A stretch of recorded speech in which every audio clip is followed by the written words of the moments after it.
Политолог Ислам Кураев объяснил, почему в Баку на 7-м заседании Совета сотрудничества тюркоязычных государств Казахстан представлял не президент Касым-Жомарт Токаев, а Елбасы Нурсултан Назарбаев. Давайте поговорим о Тюркском совете. На самом деле, эта организация представляет из себя совещательный орган в вопросах языка, культуры и общей истории. Фактически не имеет под собой политической основы, но его сила заключается в том, что он функционирует на уровне глав государств.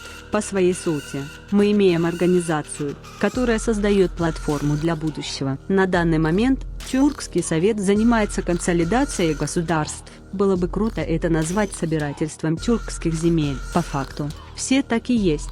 Организация сделала огромный шаг вперед за последние несколько лет. Если обратить внимание, то Эрдоган активно работает в европейской части, а Назарбаев в азиатской. Итог. Узбекистан вступил в организацию, что говорит об усилении и процессах консолидационных настроений тюрков. Венгрия, в свою очередь, подала заявку на вступление в Тюркский совет. Кстати, вчера был курьезный случай. По мнению казахстанской общественности, все задались вопросом, почему нашу страну в заседании Тюркского совета представлял первый президент Казахстана Назарбаев. Все просто. Ему по предложению президента Турции был присвоен статус почетного председателя данной организации. Следовательно, он должен принимать участие в мероприятиях Тюркского совета. Соответственно, не было нужды отправляться на заседание и Токаеву.